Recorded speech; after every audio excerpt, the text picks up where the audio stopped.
minatnya dekat Neri tu menangis sampai mata dia buta kan.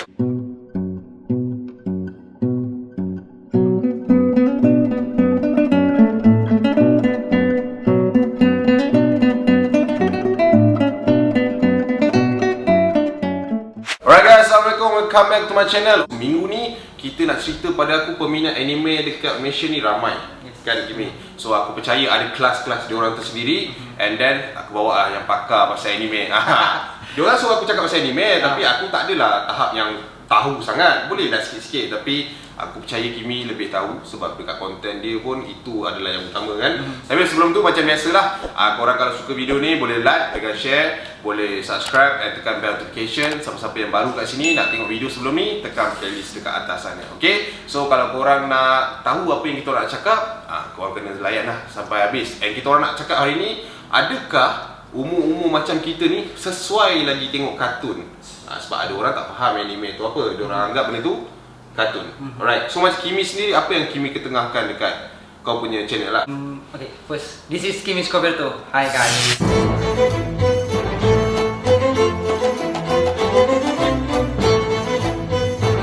Tembusi tubuh Lieutenant Spacey. Sebagaimana yang kita tahu, Enel memiliki keupayaan mantra yang boleh mengagak dan menjangkakan serangan musuh dia bertahun-tahun lagi. Dan Oden sendiri bagi tahu, kemunculan semula Joybot dapat menahan Orochimaru yang berjaya keluar dari tubuhnya.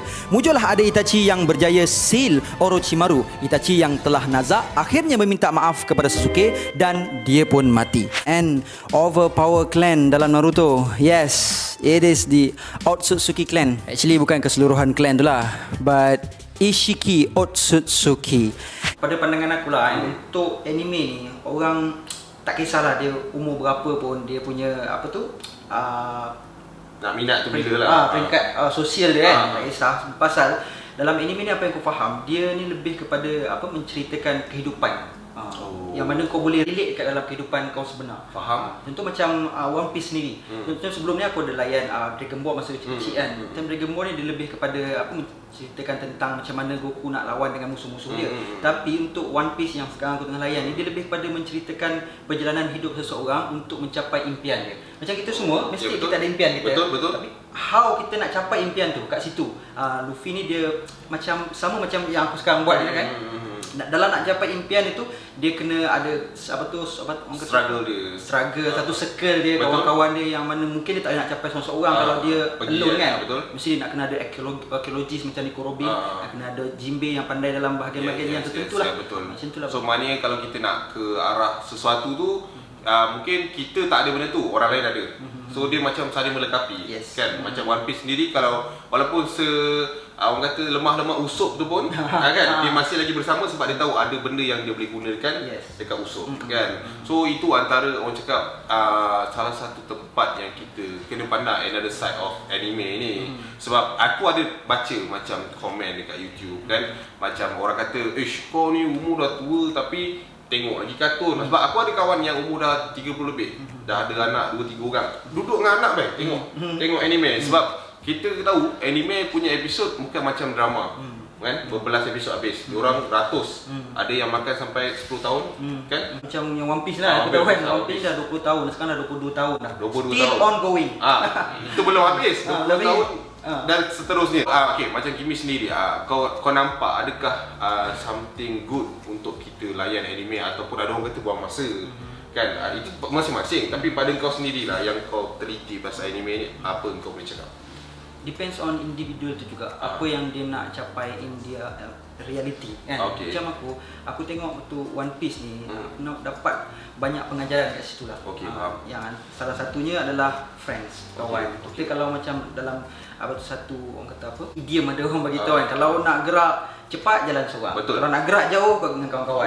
Macam itu kan. So itulah apa yang aku boleh dapat pengajaran daripada cerita One Piece ni. Nonton anime ni tak adalah buang masa, sebab kita kadang-kadang dalam satu hari kita daripada seminggu kita ada 7 hari kan, full dengan aktiviti yang pada akulah kan agak stres kan. So anime ni sebagai salah satu langkah untuk kita jadikan, bukan kata release tension, tapi dia menceriakan, hiburan. Ya, betul untuk melonggarkan stres kan. Sometimes kita nak cari jalan untuk escape daripada kita punya stressful, distress gitu tu. Itu one of the way lah kan. Satu lagi Jimmy. Aku nak tanya pasal bila orang cakap pasal anime, aku pernah tahu bentang, kau tahu kan? Aku ada One Piece kat belakang tu kan. So bila One Piece ni kat belakang tu ada gambar Nami. So Nami yang macam tu. Yes. So apa yang kau boleh macam mana nak sampaikan kepada diorang? Adakah anime ni is all about that thing ataupun apa another side dia? Tengoklah dekat dalam satu episod dalam masa 22 minit tu kan. Berapa banyak yang ditontonkan benda tu. Aku tak banyak pun persen dia dalam tu berapa persen je, 5%, 6% dan sekali-sekala dia tunjuk benda tu. So kau boleh, kita kan matang, kita boleh pilih lah kan sama ada nak tengok benda tu saja ataupun the whole story. Betul. I mean, kalau kita nak tengok cerita tu bukan semata-mata nak tengok tu, tak tahulah kalau ada orang macam tu. Itu kita tak tahu, itu dia punya hal lah. Tapi pada aku konteks umum dia, kita menonton untuk dapatkan sesuatu, bukan nak menonton sesuatu. Kan? Ada orang tak faham, kita kena ni kan. Okey, kita back to Mak Power. Okay, pasangan kan. So macam pasangan kau ni memang gila anime. Tak adalah obses, tapi memang kalau ada wayang dia ajak kau. Walaupun kau tak minat ni, adakah kau ni akan macam menarik dia keluar ataupun kau selami juga? Macam kau sendiri. Macam ni lah kita bila ada pasangan yang kita macam aku dah kahwin kan. So kita kena respect apa yang dia minat. Okey, faham. Kita nak kita punya relationship tu pergi jauh kan. Contoh macam aku sendiri, aku minat anime, wife aku pun dia minat anime juga, One Piece juga kan. Wow, tak, bestnya. Kat situ tak ada ni lah kan. Percanggahan lah. Untuk nasihat lah kepada orang yang ada berbeza dia punya minat ni. Pada aku kita appreciate dia punya minat, dia punya hobi, dan dalam masa yang sama kita selami juga hobi dia apa. Dengan cara macam tu kita boleh sail lebih jauh lah. Betul. Mungkin kita boleh dapat apa yang kita tak pernah dapat kalau kita selami hobi dia kan. Sebab itulah namanya saling melengkapi kan. Macam aku sendiri kan, aku peminat Naruto daripada kecil sampai ke sekarang ni lah. Aku layan timeline dia. Sekarang dah Boruto lah kan, dah anak dia. Macam kau sendiri, aku pernah dengar pasal tahap-tahap minat kan, otaku, whip, lepas tu ada apa lagi lah, aku tak ingat. So macam macam alang-alang kau kat sini, baik kau terangkan. Sebab aku sendiri pun tak clear sangat apa benda tu kan. Okay, kau boleh terangkan kepada diorang, kepada aku juga. So bagikan kau. Okay, pada pandangan aku lah, untuk peminat-peminat anime ni dia ada 3 tahap. Yang pertama peminat biasa ataupun kita panggil anime enthusiastic. Dia ni tak ada apa-apa lah. Biasalah. Tak, dia peminat juga. Peminat juga. Cumanya dia macam kalau ada episod untuk next week, okey, dia akan tonton. Kalau tak ada, okey. Dia akan tunggu sampai keluar lah. Dia macam biasa je, macam most of the anime common viewers lah. Lagi. Yang kedua ni dia adalah kita panggil otaku. Okey. Otaku ni dia macam dive into the anime itself, cumanya dia taklah macam tak soap sangat tau. Okey. Tapi dia macam upset juga kalau macam next episod tak ada, macam cuti ke break ke, macam next chapter break kan. Dia macam upset juga. Dan untuk otaku ni dia macam fanatik lah, kita boleh kata fanatik lah. Dekat dalam rumah dia tu macam penuh dengan poster figurine action kan. Action figure. Boleh lah, asal faham. Patung macam dalam Amai aku tu, lebih kurang macam tu lah. Okey, betul. Macam acap kan belakang dia ada ni kan. Itu. Betul. Lepas tu yang tahap yang ketiga ni kita panggil whip. Okey. Whip ni dia bahaya sikit. Pasal whip ni dia orang kata tak soap. Dia lebih, penghayatan dia tu dia lebih tau. Maksud dia macam kalau macam satu karakter tu, contoh dia warnakan rambut dia, dia pun akan warnakan rambut dia. Dia ikut terus lah. Ikut terus. Dan ada satu artikel aku baca, kalau macam satu watak daripada anime ni mati, dia macam terlalu distress sampai dia commit suicide tau. Macam tu sekali. Ini tahap whip lah. Kalau boleh elakkan lah. Yalah, I mean macam tapi bagus bro. Kalau macam ada orang yang macam whip ni kan, kau boleh buat cerita seram masa dia. Betul? Ada additional content. Peminat seram, peminat anime mati sebelum macam dia. Tapi betul tu, I mean aku pun dah baca juga pasal, sebab macam aku cakap dekat Naruto kan, dia macam time tu ada Neji kan mati masa perang apa dah tak ingat. Lepas tu ada seorang tu, dia menangis. Faham tak? Dia punya tahap minatnya dekat Neji tu menangis sampai mata dia buta kan. Ada satu artikel kat Jepun tu lah, dia punya minat dekat Neji tu sampai macam tu sekali lah. And aku ada baca juga, dia pernah try pergi kedai tattoo untuk putihkan mata dia. Kan Neji kan dia kugan kan, putih kan. Dia nak buat macam tu. Maksudnya itu antara yalah, orang kata 100% bagus pun tak apa-apa pun kan. Kita buat tak adalah semua benda 100% okey, mesti ada pro dengan cons dia kan. Okey, contohlah satu hari nanti macam kau pernah berkahwin kan, anak-anak kau sekanti lah insya-Allah. Nak letak anak aku nama apa? Bukan. Bukan. Tapi okey kan. Luffy. Style by dah. Okey. Anak kau nanti contoh. Sekarang kita tengok generasi sekarang mungkin ada mana yang muda-muda yang minat anime kan, tapi mostly pada aku adalah 20 something lah sekarang kan, yang orang peminat daripada dulu. Macam mana generasi yang yang baru nanti, yang mungkin dah macam-macam benda yang disuap, masih lagi kau nak terapkan, okey, kalau dia minat anime, kau nak tunjuk kat dia this one will be good for you one day, macam tu.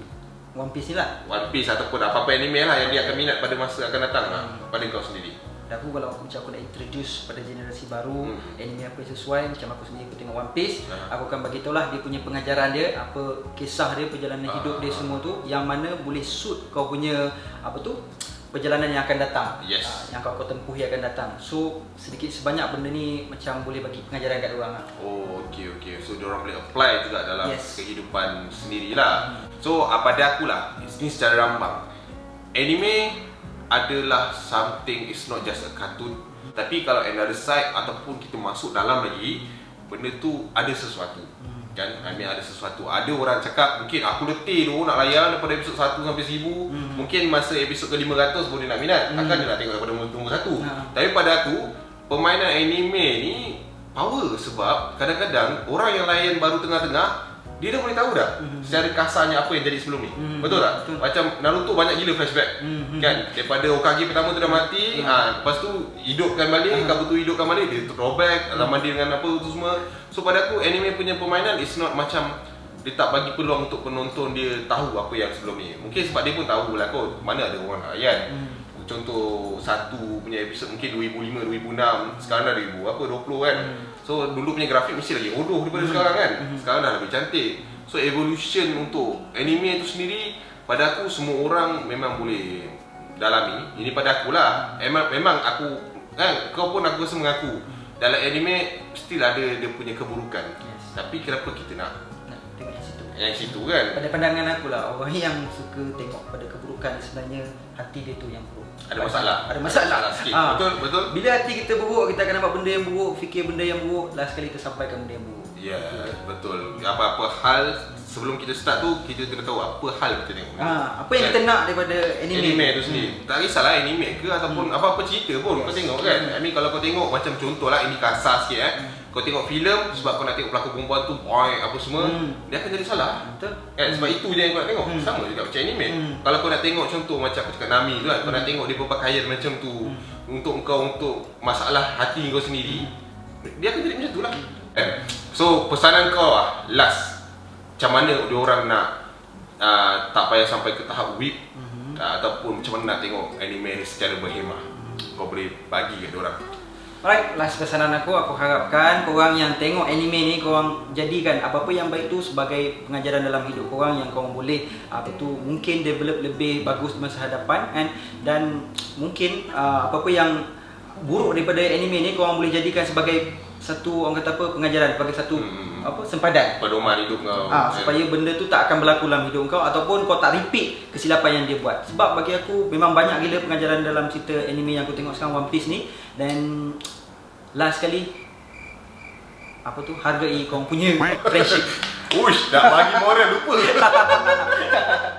Okay, betul lah. I mean, apa-apa yang kau tengok, tak kisah One Piece, masih ada lagi Dragon Ball sekarang? Masih berjalan? Ada kot. Tapi dia orang banyak revolution kan? Z, revolution, apa benda lah semua kan? Tak kisahlah, apa pun Naruto ke, Conan ke, kau tengok pasti akan ada something yang kau boleh ambil. And just enjoy je lah. Pada aku just ambil sebagai hiburan. And kalau boleh benda yang baik kita ambil, benda yang jauh kita jauhkan lah. And jangan hasut orang untuk tak suka. Biar orang tu minat, itu minat dia. Ini kau tak payah lah orang tu dah suka anime, kau pergi kecam dia, lepas tu kau ajak orang lain pergi kecam dia pula. Orang tu tak kacau kau pun. Dia tengok anime tu pun tak tengok, tak guna data kau kan. So pada aku macam just own mentality. Tak minat, simpan sendiri. Tapi kalau nak minat, cuba selami. So sampai situ je untuk kita video kali ni. InsyaAllah ada rezeki lagi kita boleh borak lagi pasal anime dengan Kimi. Thank you sebab datang hari ni. tolong aku sebab aku dah banyak kali dah cakap seorang-seorang. So aku perlukan kawan. Thank you so much sebab jemput aku juga. Tak ada hal lah kan. Aku tak tahu aku kena bawa pakar. Aku biasa je. Tapi kau lebih tahu lah macam tu kan. And jangan serik InsyaAllah. Oh. Aku akan datang lagi. Wah. Right, so sampai situ saja untuk video kali ni, untuk anime kali ni. Mungkin kalau korang nak lagi, korang boleh komen kat bawah. Ataupun mungkin apa yang korang nak tengok, anime-anime yang mungkin korang minat and korang tak faham, boleh pergi kat channel Kimi Suka Betok. Dia punya dekat description, link semua aku dah tulis. Alright, so sampai sini saja. I see you. Assalamualaikum. Go Kimi. Thank you guys for watching this video. Until then, there is no God except Allah. Assalamualaikum warahmatullahi. Jumpa lagi. Assalamualaikum. Okay, ngam.